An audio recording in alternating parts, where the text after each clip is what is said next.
Zacarías capítulo 9, verso 9, puede ponerse en pie en reverencia a la palabra del Señor. Vemos el verso 9 y el verso 10, aunque tendríamos que tomar en cuenta otros versículos más adelante. Pero dice la Escritura en Zacarías capítulo 9, verso 9 y 10. Dice: alégrate mucho, hija de Sión, da voces de júbilo, hija de Jerusalén. He aquí tu rey vendrá a ti, justo y salvador. Hay dos características: justo y salvador. Justo y salvador. Si usted lee las bienaventuranzas e encuentra la justicia y la expresión salvador, sálvanos, hermano, en la palabra de Jesús, hablando del Salvador, hablando de la obra que el Señor haría de salvar a la humanidad en este caso de redimirle de todos sus pecados. Y entonces muestra las dos características, justo y salvador, y luego agrega humilde y cabalgando sobre un asno, sobre un pollino hijo de asna. Y de Efraín destruirá los carros y los caballos de Jerusalén, y los arcos de guerra serán quebrados, y hablará paz a las naciones. ¿Qué vendría haciendo? Traería paz a las naciones.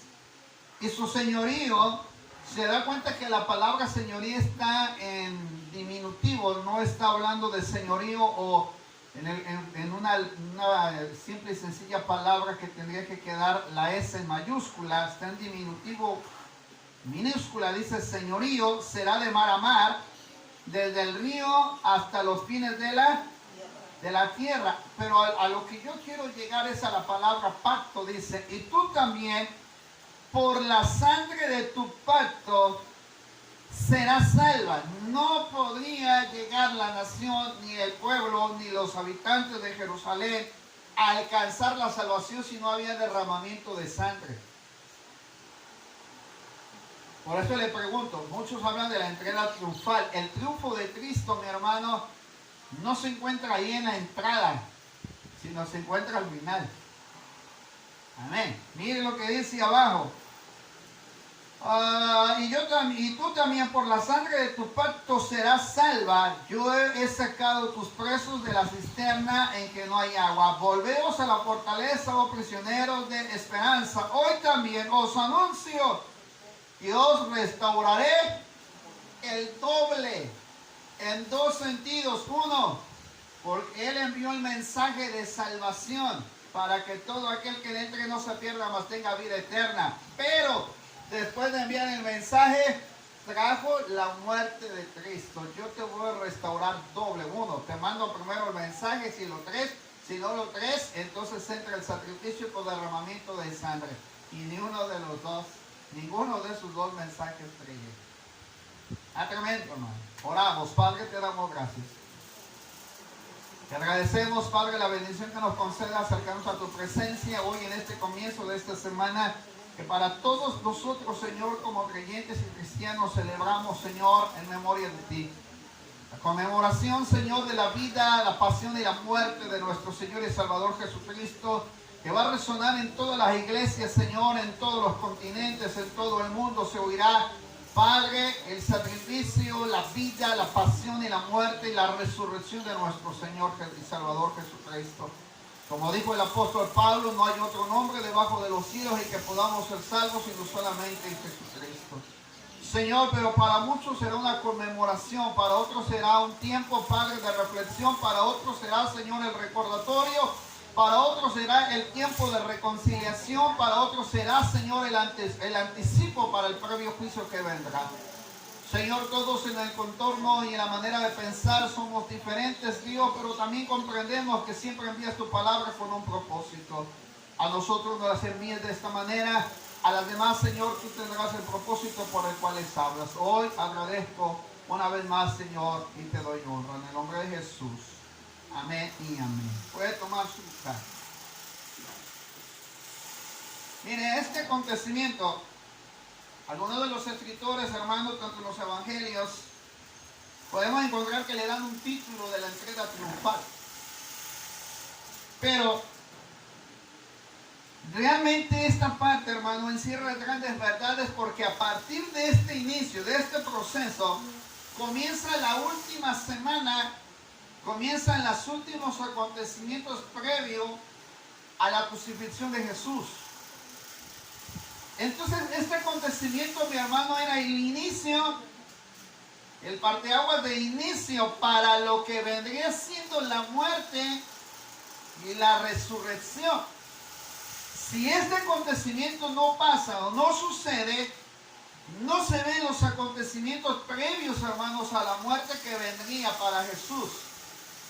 Y comúnmente lo llamamos el Viernes Santo. 3 de la tarde cuando comienza el proceso de la muerte de Jesús. Pero estos acontecimientos tenían que suceder, tenían que pasar. La Escritura había dejado antecedentes previos en los libros de los profetas, de tal manera que estos tenían que cumplirse tal y como estaba ya mencionado. Pero ahora, la pregunta que yo le hice es, ¿qué es lo que se conmemora hoy? ¿El triunfo o el inicio del triunfo de Cristo? ¿La entrada triunfal o lo que vendría siendo el proceso o la procesión que sería para lo que vendría siendo el martirio de Cristo? Hay muchos comentaristas, hay muchos comentarios, hermanos, en lo que uno lo nombra la entrada triunfal. Otros dicen que no es una entrada triunfal, sino es el proceso a lo que vendría siendo la muerte de Cristo, y que la entrada o el triunfo, mi hermano, fue al final y no fue al inicio. Porque si Cristo no hubiera muerto, dijo el apóstol Pablo, hablando a los corintios, en vana sería nuestra predicación. Se imagina que le hubieran hecho la algabería, le hubieran hecho todo lo que le hicieron a la entrada a Jerusalén, pero que no hubiera ido a la muerte, hermano. Estaría siendo en vano, no todo lo que pasó. Es como los que hacen, mi hermano, proselitismo para poder llegar a ser candidatos de una nación, de quedar como presidente de una nación, pero de repente todos son los que compiten y al final nada más uno se lo lleva. ¿Se imagina tanta inversión para que nada más uno se lleve el premio? Ahora, yo quise llevarlo de esta manera. ¿Por qué tenemos que considerar el inicio? Yo puedo mencionarlo así a mi perspectiva. No estoy en contra de lo que otros pueden comentar. A mi perspectiva fue el inicio del triunfo de Cristo. Porque Pedro lo negó. Vean, Pedro lo negó. Judas lo traiciona. Y Tomás dice, hasta que yo no vea, no estaba convencido. ¿Se dan cuenta?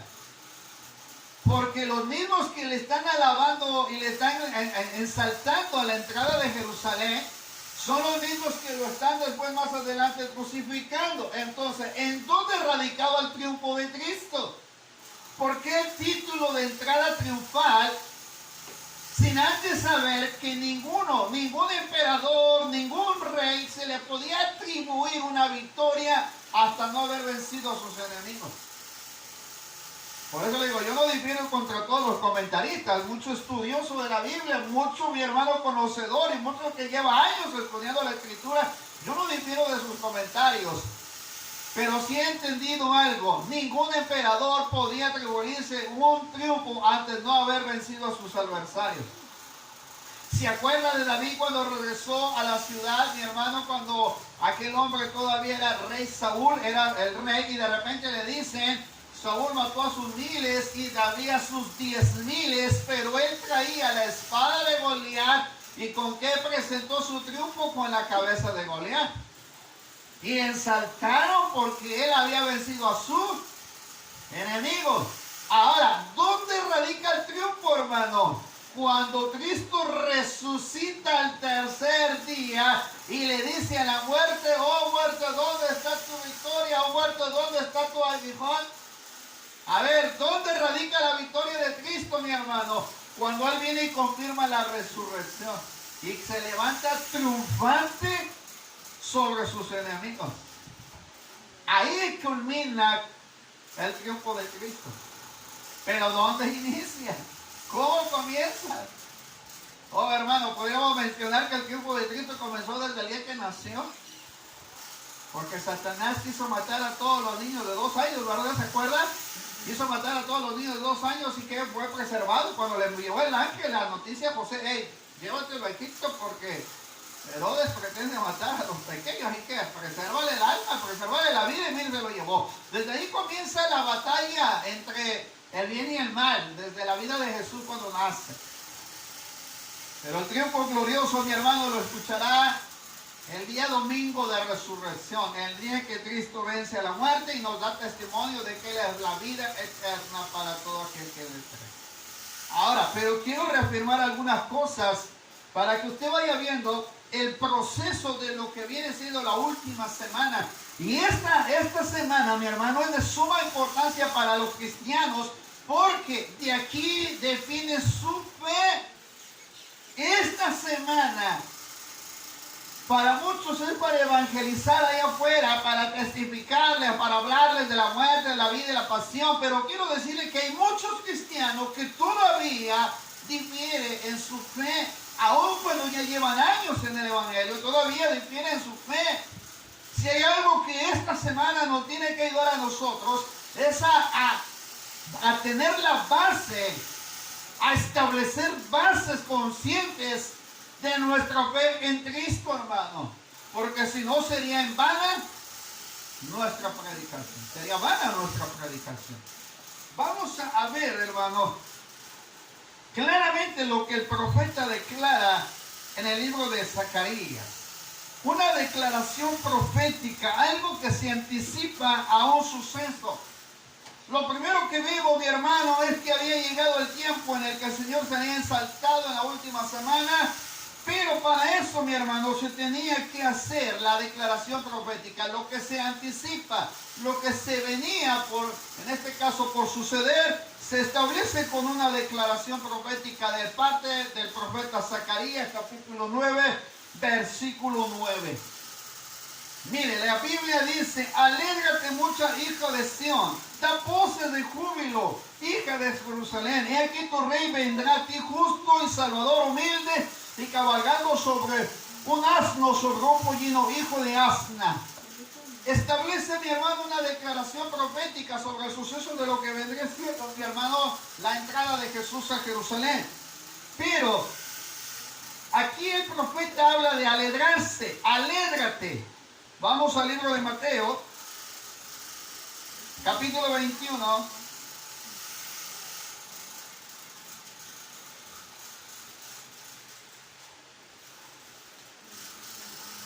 Mateo capítulo 21, rápidamente, hermanos. Evangelio según San Mateo, capítulo 21.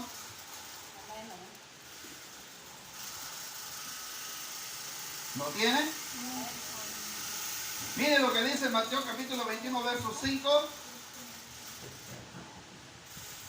El verso 4 y 5 dice: todo esto aconteció para que se cumpliese lo dicho por el profeta cuando dijo: decir a la hija de Sión, y aquí tu rey viene a ti. Pero mire la palabra manso, centrado sobre una asna, sobre un pollino, hijo de animal de carga. Pero declara la palabra manso. El profeta dice, y no dice la palabra manso: y aquí tu rey vendrá a ti, justo, salvador, humilde, y cabalgando sobre un asno, sobre un pollino, hijo de asna. Así es que Mateo difiere en una expresión de la palabra humilde a la palabra manso. Manso y humilde son características diferentes. ¿Sabe que el pueblo de Israel esperaba a un rey que viniera imponente, que viniera demostrando poderío, que trajera su ejército, que vendría, mi hermano, con sus soldados para en una manera mostrarse, hermano, con autoridad ante el imperio romano? Y toda la gente pensaba que así vendría el Mesías. Pero se encuentran con lo contrario a lo que ellos esperaban. ¿Se da cuenta que la mayoría de la gente, cuando le predica a usted el evangelio, se encuentra con lo contrario de lo que ellos esperan, de lo que ellos difieren de su fe? Cuando Mateo dice, viene con una característica manso, pero el profeta dice, vendrá humilde. A ver, ¿por qué difieren tanto uno como el otro? El profeta está declarando algo anticipado, pero Mateo lo está, ¿qué? A ver, hermano, para que lo vayamos entendiendo. El profeta está declarando algo que todavía no ve, pero él lo está profetizando. Algo, un acontecimiento que vendrá en el futuro. Pero Mateo, ¿cómo lo está viendo, hermanos? ¿Cómo lo está viendo Mateo?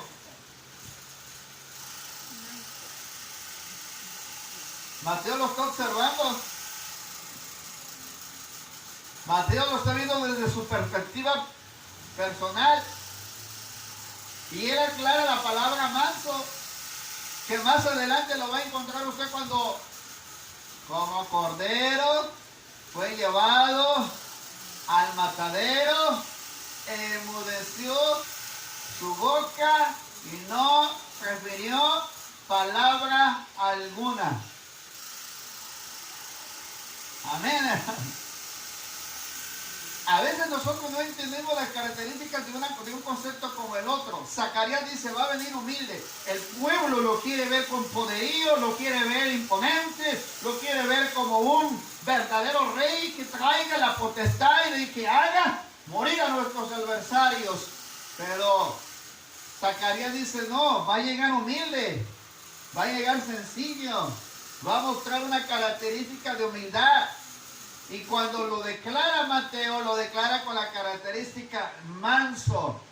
Jesús un día dijo, ustedes deben de ser como las palomas. ¿Cómo son las palomas?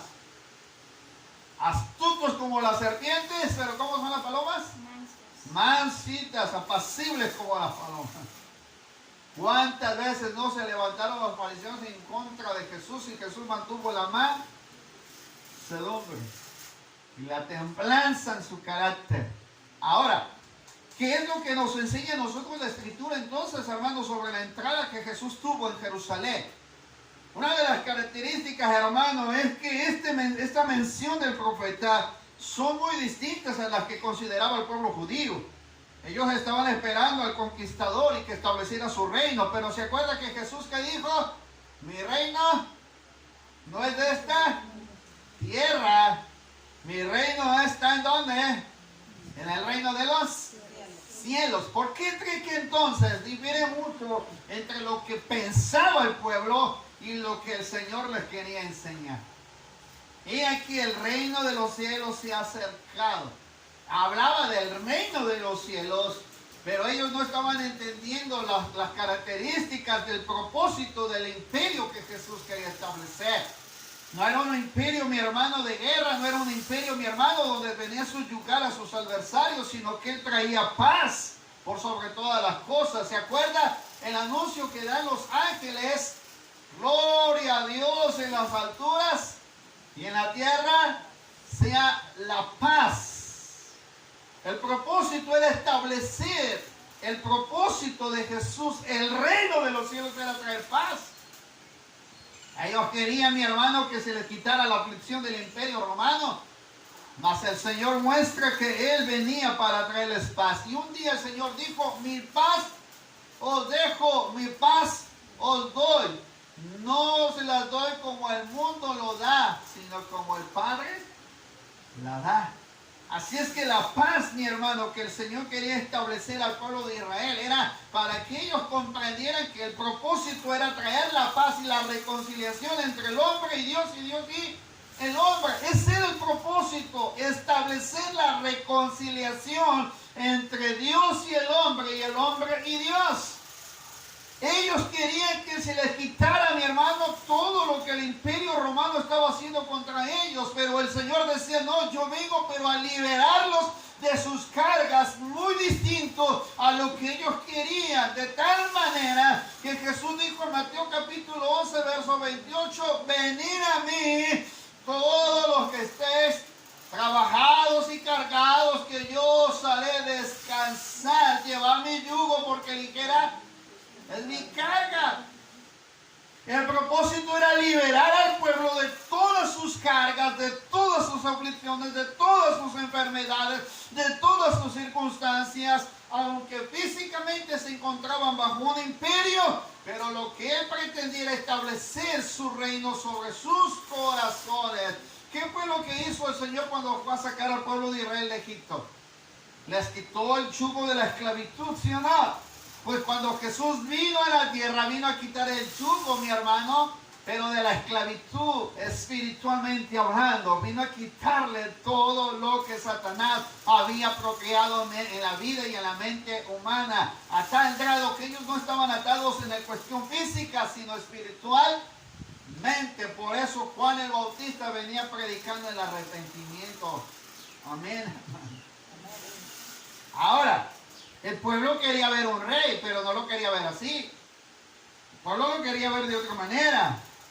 Entonces, cuando entra Jesús a Jerusalén, no entra como el orgulloso conquistador, hermano, sino que nos muestra las características que le mencioné al inicio. Aquí tu rey vendrá a ti, justo y salvador.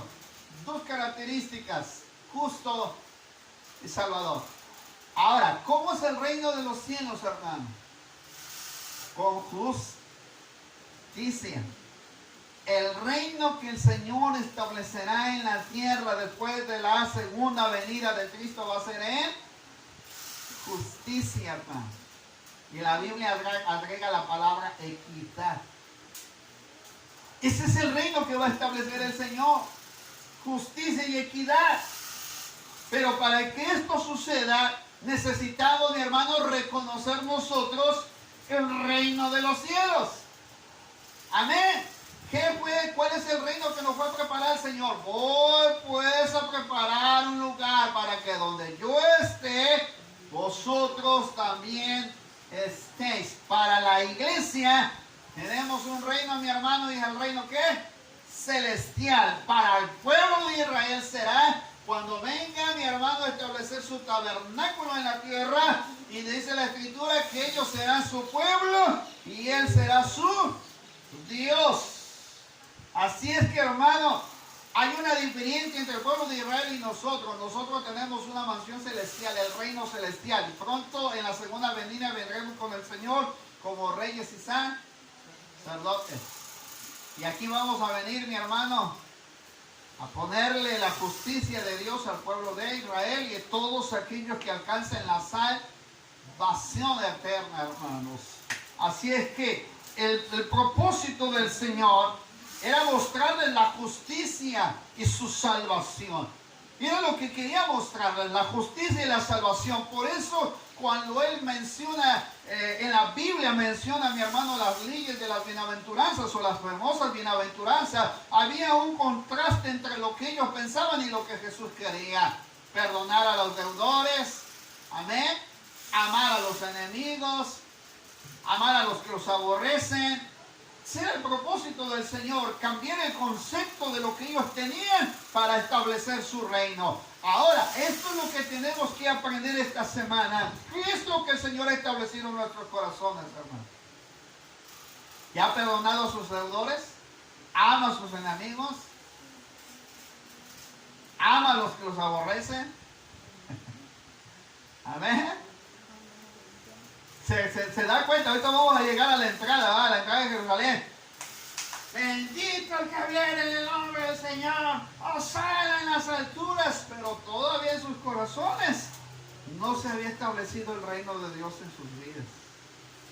A mí me llena, yo cuando leí todo esto de la información me quedé así como que, si aún en Pedro todavía no se establecía porque lo negó, si aún Judas lo traicionó, y aún todavía Tomás dice, si no lo veo, no lo creo. Entonces el reino de los cielos no se había establecido en el corazón de sus discípulos, porque se escandalizaron cuando le dijeron que lo iban a arrestar. ¿Se acuerda cuando Pedro saca la espada, mi hermano, y le corta la oreja? Marcos se acuerda, porque todavía el Señor no había hecho la obra perfecta en la vida de Pedro, porque todavía saca la espada. Algunos todavía sacan la espada, algunos todavía cortan orejas.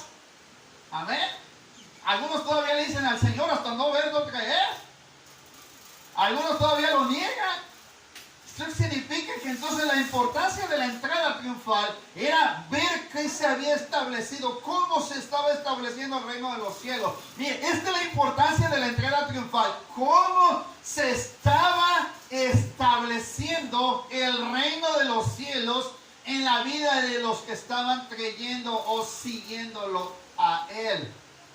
No ha visto, perdón que lo diga de esta manera, de este ejemplo, es una manera más explícita que quise encontrar. ¿No se ha dado cuenta que cuando pierde un partido político, los que según andaban apoyando a su partido, de repente ya se vuelven con el otro, ¿verdad? ¿No se ha dado cuenta de eso? Ah, nos perdimos, pero mira que nos vamos a salir con aquel. Y ahí andan. Se da cuenta que cuando iban con Jesús, no se había establecido todavía el reino de los cielos en sus corazones. Al grado que de repente ellos estaban con la euforia de la gente. Crucifícale, crucifícale. Pero no al momento estaban, Hosana, Hosana, bendito el que viene en el nombre del Señor. Pero de repente ya estaban, se fueron al otro bando. Crucifícale, crucifícale. Entonces no estaba establecido el reino de los cielos en sus seguidores. No estaba establecido en la gente que en aquel entonces le estaba condenando. Por eso el Señor quería establecer un reinado justo y mostrarle la salvación humilde. Porque si Él hubiera venido, mi hermano, como esos reyes del tiempo antiguo, amado hermano, la gente se hubiera ido solamente por la vista, pero no por la característica. Cuando el Señor Jesús les enseñó a los discípulos, recordándoles cuando dijeron, Señor, ¿se acuerda de la mujer? Aquella mujer que dijo, Señor, mira, permite que uno de mis hijos se siente a la derecha y el otro se siente a la izquierda. Y dijo, mira, mujer, eso no está en mi potestad. Eso solamente está en mi Padre. Y si alguien quiere ser grande o mayor en el reino de los cielos, debe de servir. Primero, debe de ser menor. Lo que el Señor estaba estableciendo, mi hermano, era el sentido de la humildad. Una característica del reino de los cielos, mi hermano, que debe de estar establecido en su corazón. ¿Qué debe de ser, hermano? Diga conmigo, la humildad. ¿Ya todos somos humildes? Levante la mano los que son humildes. ¿Hay humildad en su corazón? Todavía sigue el orgullo, ¿no, verdad? Por eso Jesús nos presenta el concepto de la humildad. Si Él hubiera entrado, mi hermano, portentoso, entonces la mayoría de la gente hubiera tenido cómo justificar sus acciones. Jesús justificó el reino de los cielos con la humildad, con el simple trato de la humildad. Estando en la última cena, les deja establecido el acto de la humildad, tomando el hebrillo, el cántaro, mi hermano, y la toalla, lavándole los pies a los discípulos. Esto les estaba mostrando de que su reino traería consigo la humildad y no tendría que traer el reconocimiento de la gente como ellos pensaban. Amado hermano, ¿se da cuenta que Jesús no entró en un caballo? ¿Qué tomó, hermanos? Un asno, un burro, como le quiera llamar, o un pollino, algunos le dicen, porque se comprende que era todavía pequeño todavía. ¿Por qué no entra en un caballo? Dígame. ¿Por qué no entra así con un carruaje esplendoroso? ¿No se ha puesto usted a preguntar? Nos enseñó la humildad. Pero ¿por qué no entra así, hermano? Sí, la humildad no precede al altivez, ¿verdad? Pero ¿por qué no Jesús agarró un carrito por ahí y dijo, bueno, voy a llevar un carruaje para presentármeles así? En esta ocasión, entra en un pollino, pero en la segunda ocasión, cuando venga a Jerusalén, cuando venga a la tierra, ¿cómo va a venir, hermano? ¿Cómo va a venir? Con un caballo. ¿Y cómo va a traer la banda, hermanos? Rey de reyes y Señor de señores. Ahora, vea la diferencia. Aquí la proclamación era terrenal. Su reino no es de esta tierra. Su reino es ¿dónde? En el reino de los cielos. Allá está su reino. Entonces, cuando el rey se levante en el reino de los cielos, ¿cómo va a venir, hermano? Entonces, va a venir como rey. Ahí nada de que me voy a venir en un pollino. Hay nada de que me voy a venir humildemente, con sencillez. sino que allá nos mostrará dónde pertenece su reino. Por eso su mirada no debe de estar en la tierra, hermano, su mirada debe de estar puesta en el cielo. Eso es lo que muchos difieren en la entrada de Israel, muchos difieren en la entrada en Jerusalén. Porque muchos le ponen la perspectiva en la forma en que entró Jesús, pero la diferencia es que él estaba mostrando un reino, él estaba mostrando un reino muy diferente a lo que ellos esperaban. Su reino que usted espera, mi hermano, tiene calles de oro, tiene un mar de cristal, tiene mi hermano, algo portentoso y glorioso, mi hermano. No es cualquier cosa lo que usted va a recibir ahí arriba. Amén, hermano, no es cualquier cosa lo que usted va a recibir ahí arriba. Se imagina pasearse en las calles de oro, ver ese mar de cristal, hermano, ver al Señor de señores, Rey de reyes, en toda su majestad. El arco iris que usted ve aquí, mi hermano, es insignificante a la gloria eterna. Así es que lo que él estaba presentando también es la diferencia entre un reino y el otro. Era la distinción entre la característica terrenal como la celestial. Si es que Jesús le estaba mostrando lo que el mundo quiere. El mundo, mi hermano, necesitaba ver al rey humilde, al rey que traía paz, al rey que presentaba salvación, al rey que estaba dando un mensaje de buenas nuevas. El reino de los cielos se ha acercado. En pocas palabras, yo les estoy presentando lo que les quiero dar allá arriba, allá en el cielo. Por eso cantamos allá en el cielo, allá en el cielo, allá en el cielo. No habrá más llanto, ni más tristeza, ni más dolor. Y cuando estemos los redimidos allá en el cielo, ¿qué vamos a hacer, hermano? Alabaremos al Señor. Amén. ¿Usted para qué el reino se va a preparar? ¿Para el de la tierra o para el de allá arriba? Para el de los cielos. Amén. Así es que el pollino, mi hermano, era lo que utilizaban los reyes cuando entraban en una ciudad que acababa de ser conquistada. Jesús había conquistado a Jerusalén presentando el reino de los cielos. Jesús había conquistado Jerusalén anunciando el mensaje del reino de los cielos. Pero sabe que ellos, hermanos, no aceptaron su mensaje. Estaban proclamando la paz y no la guerra. Era considerado, mi hermano, el animal era considerado de una condición real.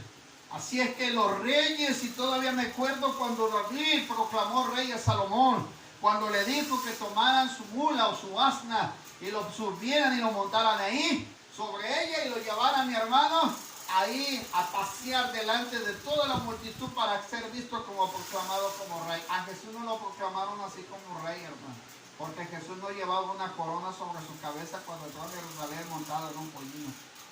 A Jesús le mostraron, mi hermano, la aceptación de acuerdo a lo que ellos vieron, pero no aceptaron su reino en su corazón. Este es el problema que hay hoy en día, hermano. La gente llama esta semana la semana mayor o la semana, mi hermano, o le llama la Semana Santa, pero ¿aceptan el mensaje?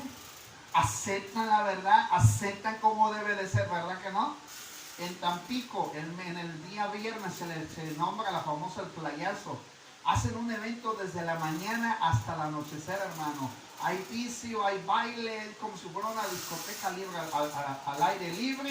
Y toda la gente, mi hermano, disfruta supuestamente la muerte de Cristo. Pero ¿cuál? Es una distracción moral para ellos. No aceptan la Semana Mayor o la Semana Santa como debe de ser. Si al mismo Jesús no lo aceptaron así, porque los fariseos le dijeron: ¡Ey, calla la multitud! Mira lo que anda diciendo de ti. Y Jesús dijo: mira, si ellos callan, las piedras hablarán por vosotros. ¿Qué estaba diciendo? Este es un testimonio de que yo vine a anunciar el reino de los cielos. Se lo digo de esta manera para que me entiendan. Cuando uno de esos candidatos que andan ahí políticamente tratando de ganar la silla presidencial, si uno deja una evidencia que fue a visitar su colonia, ¿qué evidencia deja? Sus bonitos, ¿verdad? Ahí la pega. ¿Qué deja de evidencia? A lo mejor le regaló una despensa o le da su gorrita, ¿verdad? Y ahí se la anda poniendo uno, o la playera. Y ahí se da cuenta que usted ya tuvo trato con la persona que fue a ser candidato o mostrar su candidatura. ¿Qué fue lo que dejó Jesús cuando vino a la tierra, hermano? ¿Qué nos dejó? Nos dejó un testimonio.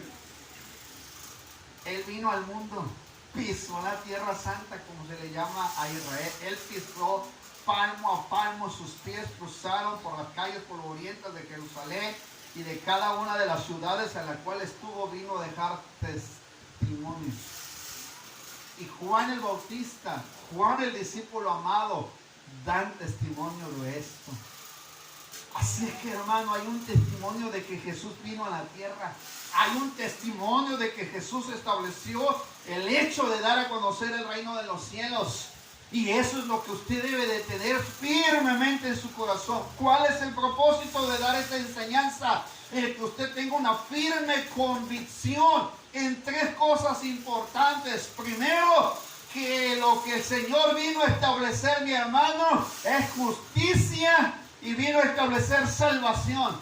La segunda, hermano, en que Él viene a presentar su reino, que no es de este mundo, sino que es en el reino de los cielos.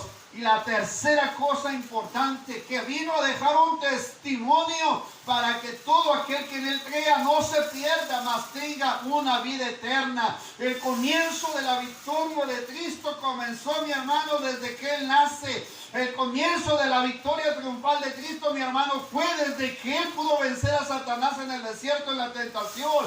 La victoria de Cristo, mi hermano, fue cuando se sujetaban los demonios delante de Él, cuando sanaba a los enfermos, cuando le daba vista a los ciegos, cuando restituía, mi hermano, la salud física al enfermo. Ahí estaba su victoria. ¿A dónde está su victoria, mi hermano? En el legado que Jesús nos fue dejando a cada uno de nosotros, porque miles de millones de personas han muerto con la fe puesta en Jesucristo, y aún usted todavía está hasta aquí. Este día usted está proclamando la victoria de Cristo, porque no fue en vano, mi hermano, establecer su reino, porque hoy usted ha venido a exaltar y alabar y glorificar el nombre de Cristo. Amén. Usted se debe de sentir, mi hermano, contento, se debe de sentir satisfecho, se debe de sentir, mi hermano, no tan solamente, mi hermano, victorioso en Cristo, porque la victoria que nos ha dado está en su cruz y la victoria que nos ha dado está en su resurrección. Nosotros nos debemos de gozar que tenemos un rey, mi hermano, pero no es como los de la tierra, sino es que Él es sublime y eterno. Amén, amén, hermano. Amén. Hay tres cosas que Jesús hizo al entrar a Jerusalén. No solamente para mostrar justicia y salvación. No solamente, mi hermano, para mostrarnos cómo es la característica del reino de los cielos, lo que procede del reino de los cielos, sino también para mostrarnos un testimonio. ¿Sabe cómo estaba entrando Jesús en este caso a Jerusalén? Entró como rey, entró como profeta y entró como sacerdote. Como rey. Le dicen Señor. El mismo Jesús establece la palabra Señor, y es la primera ocasión en la que el Señor utiliza la palabra Kyrios, que significa Señor, o el que tiene autoridad. ¿Sabe qué es la primera ocasión que se menciona la palabra Señor por boca de Jesús?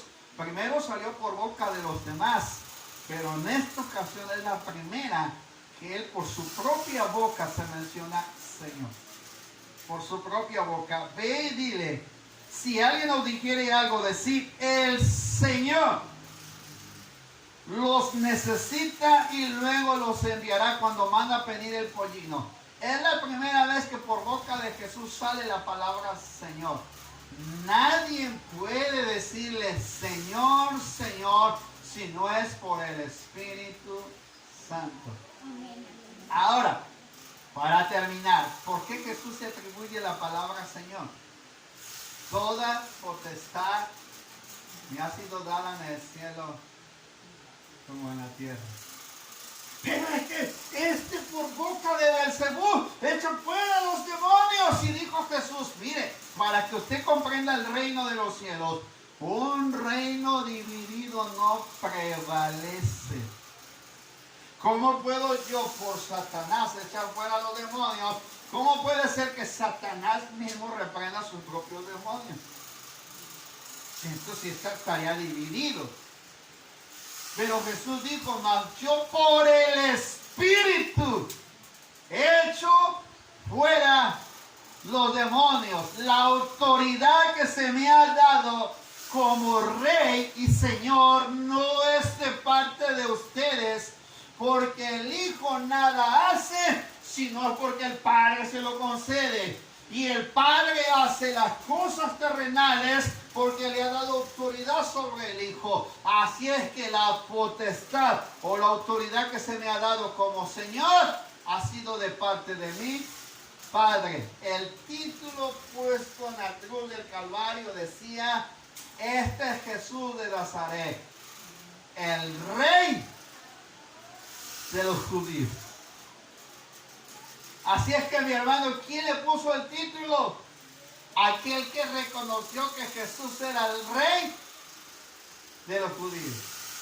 Y alguien le dijo al emperador romano: no te equivocaste, es que él te atribuía, él decía que era rey. Dijo: lo que he dicho es dicho y lo que he escrito es escrito. Este es Jesús de Nazaret, el Rey de los judíos. El mismo emperador reconoció que Jesús era el Rey de los judíos. Y cuando estaba muriendo Jesús en la cruz del Calvario, sucedieron los acontecimientos del terremoto, cuando se puso las tinieblas en el cielo. ¿Qué dijeron aquellos, mi hermano? Verdaderamente este era Hijo de Dios. Reconocieron que el Señor le había dado la potestad. Así que cuando entra Jesús a Jerusalén, entró como rey, entró como sacerdote. ¿Se acuerda cuando llega después del acontecimiento de la entrega triunfal? ¿Se acuerda que entra al templo y echó fuera a los cambistas? ¿Por qué dice la Escritura: el celo de tu casa o el celo de mi casa me consume, o el celo de tu casa me consume? Porque él como hijo sabía que la postura del templo era para honrar y glorificar el nombre de su Padre. Mi casa será llamada casa de oración. Y él como sacerdote, y quiero mencionar esta porción bíblica rápidamente, hermano, porque vamos a orar. Vamos al libro de los Hebreos, para que vea que él entró como sacerdote. Nos establece, mi hermano, algo que tú y yo debemos de establecer: que el Señor no entró como cualquier cosa. Entró como rey, pero entró también como sacerdote. Hebreos capítulo 8.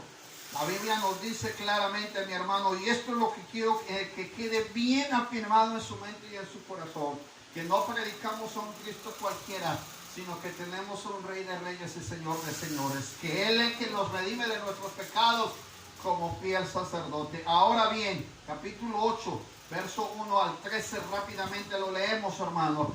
Ahora bien, el punto principal de lo que venimos diciendo es que tenemos tal sumo sacerdote, el cual se sentó a la diestra del trono de la majestad en los cielos. ¿Dónde está el Señor? Sentado a la diestra de la majestad. ¿De quién, hermano? En los cielos. ¿Quién lo corroboró eso? ¿Se acuerdan del que estaban martirizando? Esteban.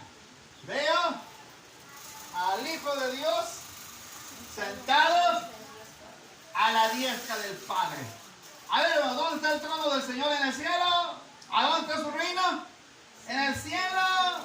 ¿A dónde impera todo, mi hermano, su potestad? En el cielo. Y el salmista David dijo: los cielos cuentan la gloria de Dios. Amén. Y el firmamento, la obra de sus manos. ¿Desde dónde controla el Señor su imperio? Desde los cielos. No hay otro más grande, mi hermano, alto y sublime. No hay alguien que esté por encima de los reyes. Por eso él dice: Rey de reyes y Señor de señores. Él está por encima de todos, hermanos. Amén, hermanos. Ministro del santuario de aquel verdadero tabernáculo, dice la Escritura, que levantó al Señor, el Señor, y no el hombre, porque todo sumo sacerdote está constituido para presentar ofrendas y sacrificios, por lo cual es necesario que también éste tenga algo que ofrecer. ¿Y qué fue lo que ofreció Jesús? Su propia vida en sacrificio. Así que si estuviese sobre la tierra, ni siquiera sería sacerdote. Por eso su reino no se estableció en la tierra, habiendo un sacerdote que presentaba las ofrendas según la ley, los cuales sirven a los que es figura y sombra de las cosas celestiales. Así es que todo lo que se presentaba era figura de lo celestial, el reino de los cielos. Y dice la Escritura: como se le advirtió a Moisés cuando iba a erigir el tabernáculo, diciéndole: mira, haz todas las cosas conforme al modelo que se te ha mostrado en el monte, pero ahora tanto mejor ministerio es el suyo, cuando es mediador de un mejor pacto. Cuando usted está en la Santa Cena, dice que ese es el sangre por su pacto. El pacto que Jesús estableció como mediador entre Dios y los hombres fue su sacrificio en la cruz del Calvario. Ahí está el pacto del Señor que estableció. ¿Cómo lo estableció? A través de su sangre, derramando su vida y su sangre para redimirnos de todo pecado. Antes se presentaban los animales, hermanos, para redimirnos de nuestros pecados. Ahora, ¿quién se ofreció? Jesús. Se presentó como sacerdote, porque nadie lo presentó a él, hermano. Él se presentó por sí solo. ¿Se acuerda que los sacerdotes llevaban y presentaban los animales y los mataban y espiaban y la sangre la rociaban para expiación de nuestros pecados? Y aquí lo presentó a Jesús. Él fue solo, hermano. Yo doy mi vida por mí, por sí solo. Nadie me la da y nadie me la quita. Yo voy por mi propia voluntad a ofrecer mi sacrificio por todo el mundo. Por eso se presentó como sacerdote, hermano, ofreciendo su vida por usted. Hermano, ya no hay ni un mediador en la tierra en la cual, hermano, tenga que estar rezando por sus pecados, sino que ahora usted tiene la franca entrada, libre, para venir ante Cristo, para orar delante del Señor y decirle: Señor, sé propicio a mi pecador. Y usted tiene el camino abierto ahora. Antes era un sacerdote, ahora ¿quién es? Cristo Jesús como nuestro sumo sacerdote. Hijitos míos, si alguien de ustedes hubiera cometido pecado, abogado tiene para con el Padre a Jesucristo. Hermanos, qué mejor sacerdote que Cristo, que ofreció su propia vida por amor a nosotros. Ese es el triunfo de Cristo como sacerdote, que vino a dar su vida. Y luego la Biblia sigue diciendo, hermano, las cuales sirvían de figura y sombra de las cosas celestiales, como se las advirtieron a Moisés, que tenía que erigir el tabernáculo, diciendo: mirad todas las cosas conforme al modelo que se te ha mostrado en el monte. Pero ahora, tanto mejor ministerio es el suyo, como es mediador de un mejor pacto establecido sobre mejores promesas. Porque si aquel primero hubiera sido en defecto, ciertamente no se hubiera procurado lugar para el segundo. Es decir, todos los sacrificios que se ofrecían se procuraban fueran sin defecto. Es más, buscaban animales sin defecto. Pero el mejor sacrificio fue el de Jesús, que fue el segundo. Porque reprendiendo les dice: aquí vienen días, dice el Señor, en que estableceré con la casa de Israel y la casa de Judá un nuevo pacto. No como el pacto que hice con sus padres el día que los tomé de la mano para sacarlos de la tierra de Egipto. Porque ellos no permanecieron en mi pacto. Yo me desentendí de ellos, dice el Señor, por lo cual este es el pacto que haré con la casa de Israel después de aquellos días, dice el Señor. Pondré mis leyes en la mente de ellos y sobre su corazón las escribiré. Y seré a ellos por Dios y ellos me serán a mí por pueblo. Y ninguno enseñará a su prójimo ni ninguno a su hermano, diciendo: conoce al Señor, porque todos me conocerán. Y dice el profeta, dice la Escritura, que toda rodilla se doblará y confesará que Él es el Señor, desde el menor hasta el mayor de ellos, porque seré propicio a sus injusticias y nunca más me acordaré de sus pecados y de sus iniquidades. Al decir nuevo pacto, dado por viejo al primero, que era la ley de Moisés, que era lo que se establecía por sacrificios, que era lo que se hacía para llevar los animales para redimir de pecado. Ahora dice que eso quedó ya por viejo, eso ya quedó destituido y se envejece, está próximo a desaparecer. Es decir, todo eso quedó, mi hermano, como una clara muestra del sacrificio que vendría. Ahora ya no tiene que presentar sacrificios como antes. Ahora que tiene que ofrecer, hermano, su propio corazón, su propia vida. Señor, aquí estoy. Lo único que puedo ofrecerte es que tú vengas a mi vida, Señor, y me redimes de todo pecado. Y el concepto de la salvación radica en cómo aceptamos el mensaje de la cruz. ¿Cómo lo aceptamos? ¿De qué manera lo aceptamos? Sabe que el Señor se presentó como profeta porque anunció el juicio sobre el pueblo de Israel. No aceptaron el mensaje, hermano. No lo aceptaron. Que no les sorprenda que hoy, en este tiempo, tampoco aceptan el mensaje. Si usted va al Evangelio según San Lucas para terminar y orar, ¿qué dice Lucas? Vaya al pasaje en donde ahí nos deja declarado, hermanos, que no ha aceptado el mensaje. Si usted va al Evangelio según San Lucas, es triste, hermano, pero el capítulo 19 declara que el pueblo no aceptó el mensaje. La algabería, la emoción del momento le gritaba: sálvanos ahora, oh rey. Pero llegó el momento en que ellos no lo aceptaron. Lucas capítulo 19, versículo 39 al 44. Entonces algunos de los fariseos de entre la multitud le dijeron: Maestro, reprende a tus discípulos. Él respondió y les dijo: Os digo que si estos callaran, las piedras clamarán. Y cuando llegó cerca de la ciudad, se da cuenta que apenas iba entrando a la ciudad. Al verla, ¿qué dice? Esto no se lo predican muchos. ¿Qué pasó, hermano? ¿Lloró? Sobre ella. ¿Acaso Jesús le importó más la aclamación del pueblo? ¿Acaso Jesús le puso mucha importancia a la aclamación del pueblo? ¿Sabe qué es lo que estaba viendo Jesús cuando entró a Jerusalén? Estaba viendo el corazón de ellos. Y pareciera que si nos volteamos tantito a mirar a la mujer samaritana, la mujer samaritana dijo: Señor, es que muchos dicen que en este monte, otros dicen que en Jerusalén. Y Jesús dijo: yo busco tales adoradores que me adoren en espíritu y en verdad. Quiero terminar así. ¿Cómo estás proclamando tú el reino de los cielos? ¿Qué promesas le dices a la gente para que acepte a Cristo? A veces, hermano, la gente hace oraciones, yo lo digo así, superficiales. Tú le hablas a una persona de Cristo, le dices: ¿quieres aceptar a Cristo como Señor y Salvador? Y te dice: sí, quiero aceptar. Repites la oración. Y hacemos la oración de fe, ¿verdad? Señor, te pedimos que perdones mis pecados, que borres mis iniquidades y todo. Le hacemos la oración. Te acepto y te reconozco como Señor y Salvador de mi vida. Pero sabe que en esa oración hay una gran verdad. Te acepto como Señor y Salvador. Ahora, pero si esa oración fuera tan genuina, hubiera un cambio radical en la persona. Cuando la gente está predicando, cuando la gente está anunciando: sálvanos ahora, oh rey, era un momento en que ellos estaban, mi hermano, viendo la emoción y la algabería de las demás, pero no lo estaban aceptando con la sinceridad que se tenía que aceptar.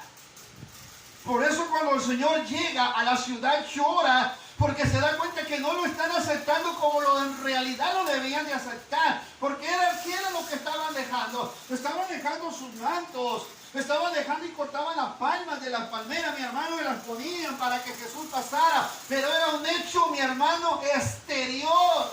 No era un hecho interior, era un hecho exterior. Lo que la gente está haciendo ahorita es un hecho exterior. Pero mañana lo va a ver en una fiesta. Mañana lo va a ver en el baile de los judíos, que lo van a hacer el próximo sábado. Mañana lo va a ver ahí, mi hermano, solamente viendo una escena.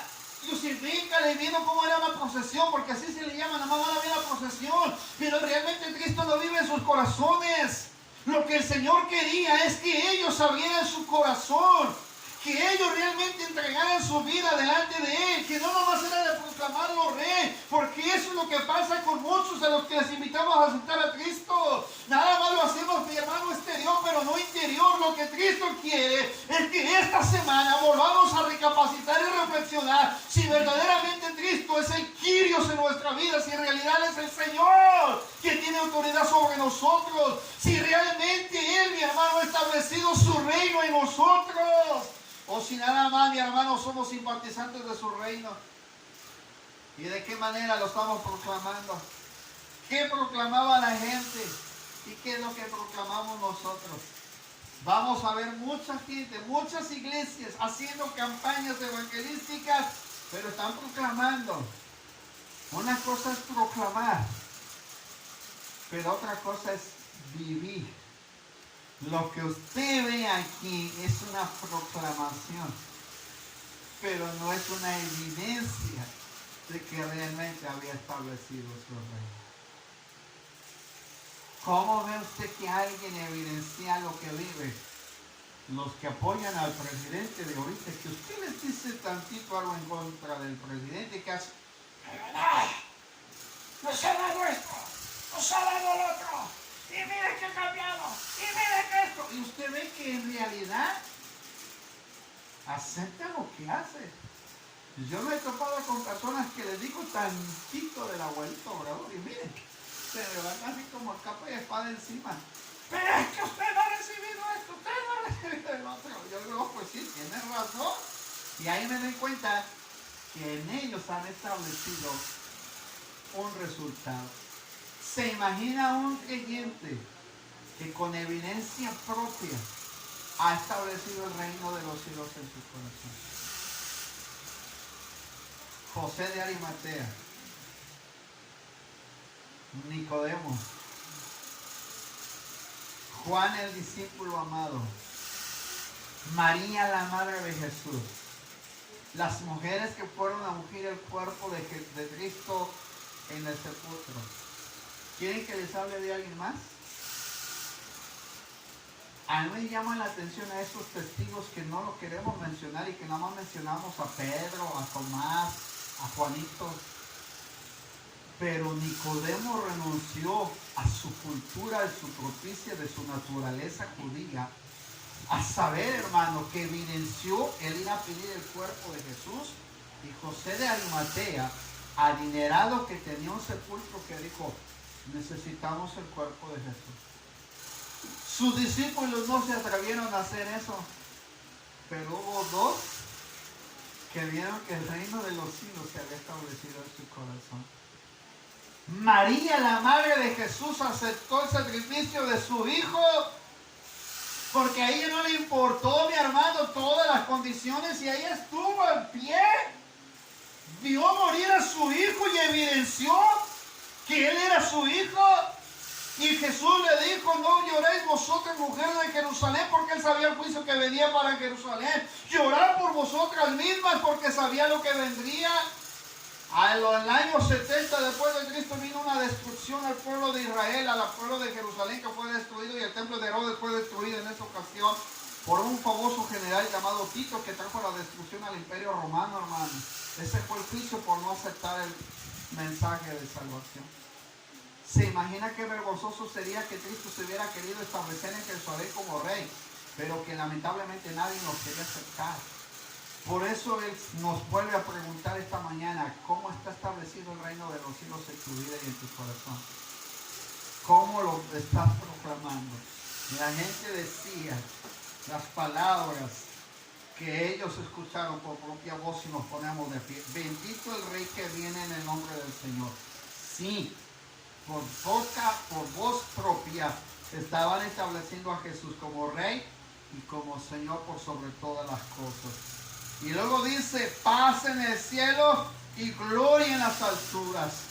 ¿Se da cuenta cómo era su imperio? Paz y gloria.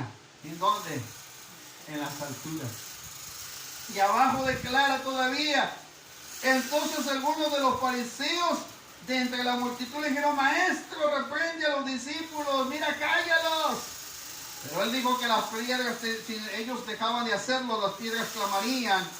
Cuando llegó cerca de la ciudad, lloró sobre ella, diciendo, oh, si también tú conocieses a lo menos este tu día, lo que es para ti paz, o lo que es para tu paz, mas ahora está encubierto de tus ojos, porque vendrán días sobre ti, cuando tus enemigos te rodearán con vallados, y te sitiarán, y por todas partes te estrecharán, y te derribarán a tierra, y a tus hijos dentro de ti, no dejarán en ti piedra sobre piedra. Por eso Jesús dijo, derribaré este templo, al tercer día lo levantaré. Pero se refería a su cuerpo de personal en la resurrección. Pero él dijo que si se caía el templo de Herodes, no quedaría piedra sobre piedra. Vendría un juicio para Jerusalén. Cuando dijo, Jerusalén, Jerusalén, ¿cuántas veces te quise juntar como la gallina junta sus polluelos, mas vosotros no quisiste. El mensaje sigue hasta el día de hoy. ¿Cómo está establecido en tu corazón? Sálvanos ahora, oh Rey, le declaraban a Jesús. Sálvanos ahora, oh Rey. Eso es el significado de la palabra Hosana. Salva ahora, oh Rey. Querían que lo salvaran del imperio del dominio romano. Pero Jesús no quería eso, que Dios quería establecer su reino en sus corazones. ¿Cuándo sucedió eso? Después del día del Pentecostés, cuando el Espíritu Santo trajo la evidencia gloriosa de la promesa del cielo. El Espíritu Santo. Hoy les quiero preguntar, ¿verdaderamente está establecido el reino de Dios en sus vidas? ¿Verdaderamente el Señor es el Señor de su vida? ¿Verdaderamente, mi hermano, damos testimonio del reino de los cielos en nuestras vidas? ¿O será que somos como aquellos que solamente gritaban por el momento? Hosana, Hosana, bendito el que viene en el reino, bendito el que viene en el nombre del Señor. ¿O seremos como aquellos que dijeron, crucifícalo, crucifícalo? Amén, hermano, hay que ponerse de pie. Nuestra oración en este día tiene que ser: Señor, establece tu reino en nuestros corazones. Reafirma, Señor, en nuestra vida la convicción del Rey a quien servimos, al Dios a quien honramos. Reafirme su fe, hermano, porque después de estos días que vendrán, no sé si no nos deja pasar el año y el Señor viene por su pueblo. Levantará a todos aquellos que creen en Él. Yo no sé, hermano, qué es lo que viene después de esta semana mayor. Muchos están haciendo planes para el 2024, 2025, hasta más adelante. Pero yo siento que el Señor viene a hacer algo glorioso en estos días.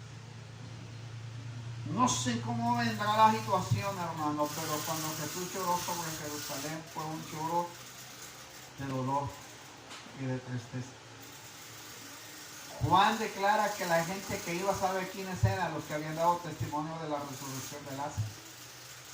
Ahí iba, por los milagros y los prodigios, pero no estaban realmente en el corazón.